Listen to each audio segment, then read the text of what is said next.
Hello everybody, my name's Dad and this is my channel JD Dark South, and today we're back at it again for part 4 of Perceptions of the Dead.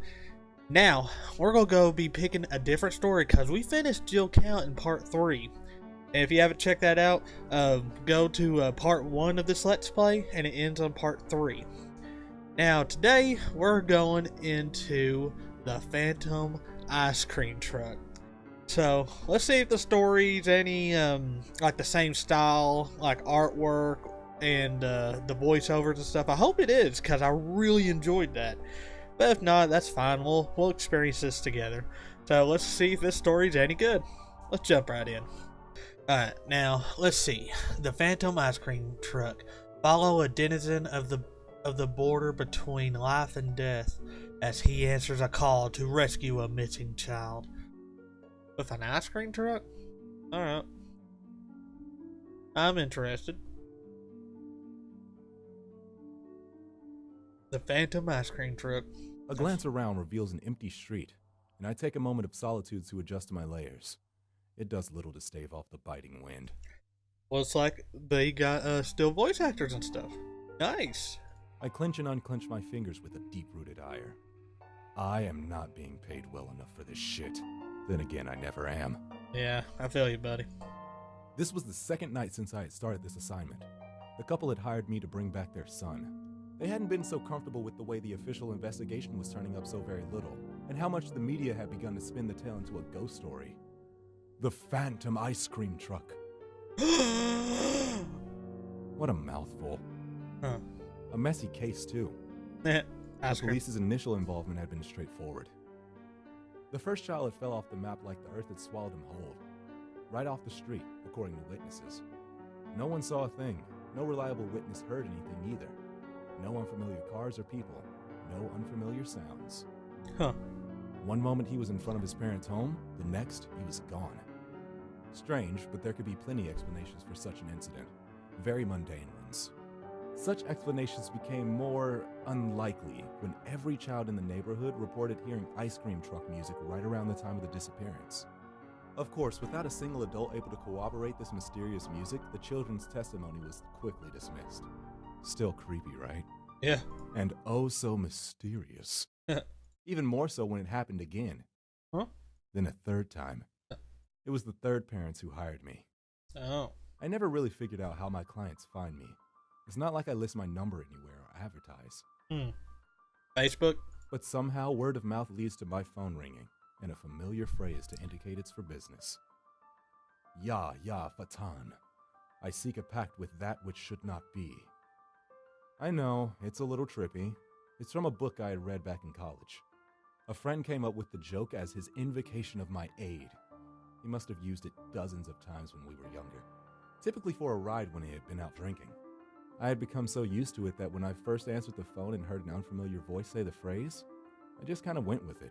The next time it was the same, and then it became common. Where are you? We live in Rosterfield, Maine. I know it's a long way from where I heard about you, but can you help us? Will you pay the price? Oh. We will pay anything if you can bring back our son. Yeah, I think I would pay almost anything just to bring back my child. The deal is struck. Damn, you don't have to be so evil about it. And with that, I called in sick to work. Told them I had the flu and would need a few days off. Oh. I was given shit about not getting my flu shot, but they didn't hassle me too much. That evening, I was on a plane. Perceptions of the Dead. I arrived at the house at midnight. I did not knock. After all, it was important to keep up appearances. The window to the left was latched, but the right slid up easily. I found the boys' room first and gave it a once-over. Legos, Ben 10 toys, and Star Wars paraphernalia littered the floors and walls. A quick once-over revealed nothing useful, though. I sat on the foot of the bed for almost 10 minutes before one of them stirred. Oh my god! Normal reaction. I turn around slowly. Is this guy Batman? I return for what has been lost. From you, I need 2 items.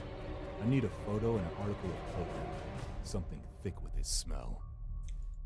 The woman stands Or a up pedophile. slowly, edging against the wall, then runs to the child's room. She returns with a dirty soccer jersey and a copy of a Lost flyer. The father remains paralyzed, his eyes locked with mine. Though likely, he is just staring into the shadow beneath my hood, hoping to see something there, something human, likely questioning his decision to hire me. Can you really find him? Huh, look at her art style. Looks unique. Huh, definitely looks different from the first story. I take a long smell of the shirt, then discard it.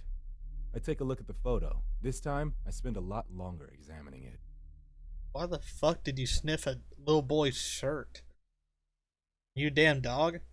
I wasn't really some bloodhound. I couldn't track by scent, Oh. but the photo helped a lot. Now I knew what he looked like. But why did you sniff it then? Yes. What? She begins to breathe heavily, and then cries. The husband just continues to stare aghast into the hood of my cloak. With that, I begin to walk out. Behind me, I hear the father speak. What did we just send after our son? I have no clue.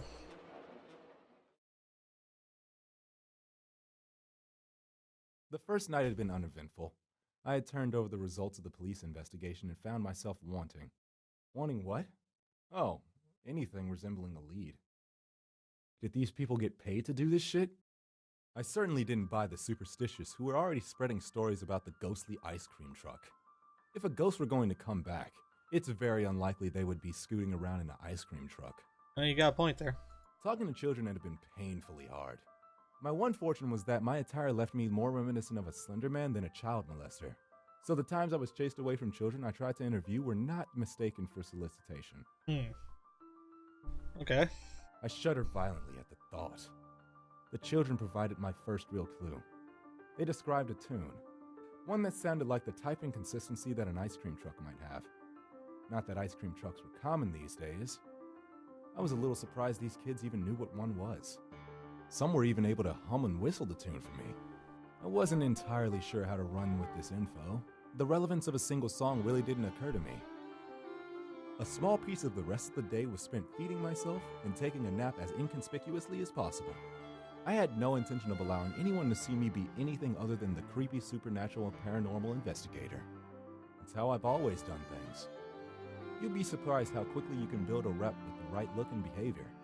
After the nap, it was back to beating the streets. And my current predicament. It was friggin' cold. Winter.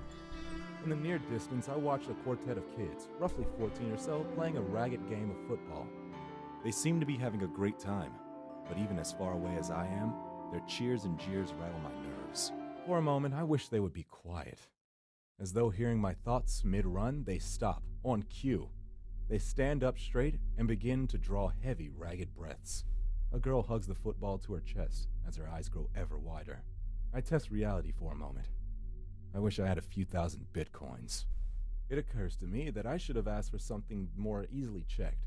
At the same time, it occurs to me that I didn't silence those kids. I bite my tongue, close my eyes, and bury the nail of my thumb into the palm of my hand. I dig in as hard as I can, drawing blood as my vision blares with the colors behind my eyelids. And then, I hear it. The song playing on a pair of shitty speakers. The kind you'd hear on top of an old-timey ice cream truck.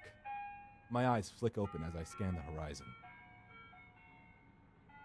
The truck passes me, inches from clipping my shoulder, and heading straight towards the kids. No, you fucking don't! I break into a run, and despite the trivial speed of the truck, barely manage to keep up. As the truck closes on the kids, it slows to a stop, and I finally begin to close the gap. Run on home, you kids. It's getting dark. This town isn't safe after dark. Getting dark? What is he talking about? The sun set hours ago. No sooner had the words crossed my mind when it all went black. For a few moments, I thought I had been knocked unconscious. Then my eyes began to adjust. I make out the faintest impression of light. Oh no. Oh no. This isn't good. You kids better get in. I'll get you home safe.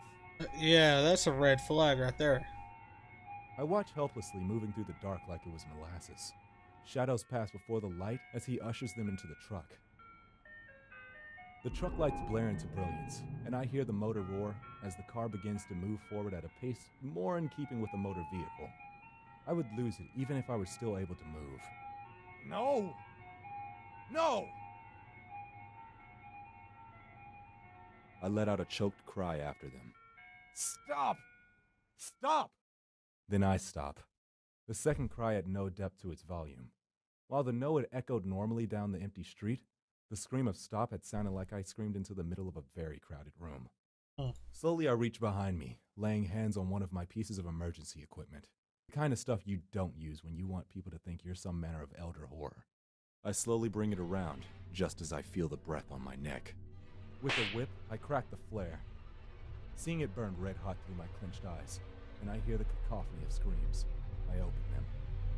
Thousands of twisted, naked heaps of malformed, demi-human flesh writhe in the agony of the light. And as I raise it above my head, the flare burns brighter. Jesus Christ. The darkness washes away. I wheel around in place, but find myself alone back in the street. I literally just got goosebumps. That freaked me out. In the middle of the day. I drop the flare and try futilely to snuff it out with my boot. My little display has drawn an audience, and not so far down the street, I see my clients. Well, fuck.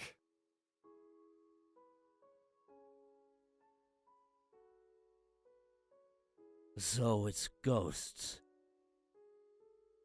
Huh. Yeah, the art style is a lot different from the last story. But still alright. I just prefer the last story better. I merely nod slowly. But you can still get him back? I nod again. But it's been over a week since you started searching. He hasn't eaten anything. I still couldn't wrap my mind around how much time had passed in the darkness. He will be fine. Time does not pass normally where he is. You know where he is? I nod. I'm going there tonight to get him back. They start crying. I'm not really sure what to do at this point, so I stand there, awkwardly, hoping that my layers give me more of the appearance of stoicism than an awkward penguin. Apparently it works. Thank you. Thank you. Thank you so much. Thank you. I leave the building as they both chant thank you, like it was some kind of prayer. It's not the first time I'd heard that prayer. It's not the first time I had done this.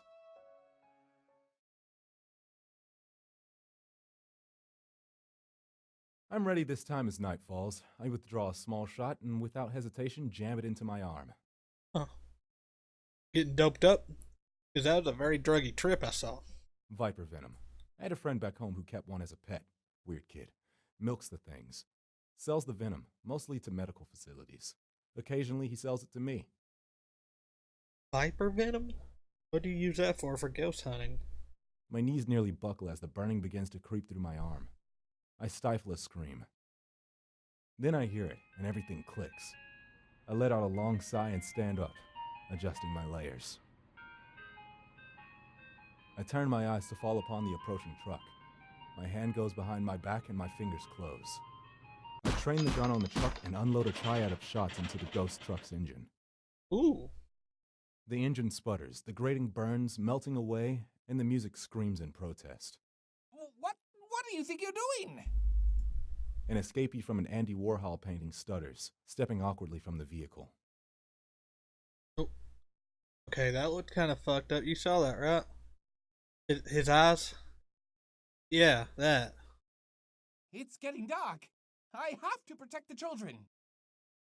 Yeah, protect them, alright. Only one thing may not exist. You and that which you fear must cease to be. But the children... The darkness falls upon me. With such force, I stagger. I lose my grip and the gun disappears, searing into the shifting mass of flesh. My hand goes behind my back, and my grip closes around a rough-hewn blade, forged of obsidian and steel. And as I carve outwards, I hear the screams of all the lost children, unwilling to accept their fate, and swallowed by the darkness. God. Flesh tatters as I carve, burning away like paper, until finally, I lay into the man. No, you don't understand. I was just trying to help. I bury the blade into his throat. Oh God. The cacophony resounds as the children who lost themselves in the darkness writhe, and I go about my work of freeing them all. just as I had freed this man.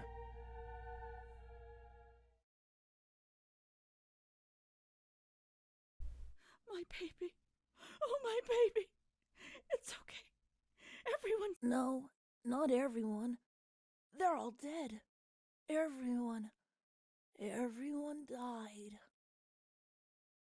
Everyone's dead? 7 kids lost here. And I got back all of them. But what does he mean they I died? wonder how many I actually freed. How many had he trapped in his nightmare? And Oh. what the hell was he so afraid of in that darkness? And most importantly, why did he ultimately abandon them to it? I don't know how to thank you. After a week of not hearing from you, I'd feared for the worst. A month after that, and I'd come to accept that it was over. I was ready to move on.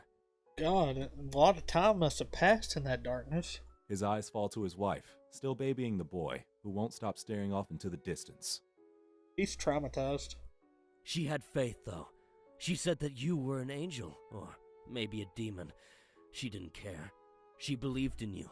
Some nights after she had said her Hail Marys, I would see her put her hands together, and I would hear her. She prayed to you. I was almost flattered, but to tell the truth, the idea of someone believing so much in me, in praying to me, it was terrifying. I want you to know, I'm willing to pay more than whatever your normal fee is. We've been living with a tight belt since I called you, and I won't lie and say I don't do well for myself. I have more than enough saved up to pay you anything we could ask. Or, if there's something else you want, there's nothing I can offer you that means more to me than my son. I let out a long sigh. I reach up to my hood and pull it back. Both of them gasp, stepping back and then cocking eyebrows in unison, having perhaps expected something more. After having been gone for 2 months, I could really use a job.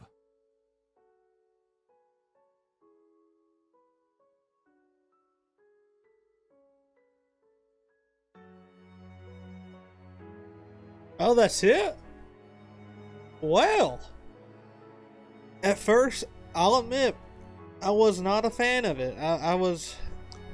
It was kind of throwing me off, but as more as it got into it, I was getting more and more into it. And I really liked that ending. Damn. Oh, DeviantArt. I got a profile on there. Woo.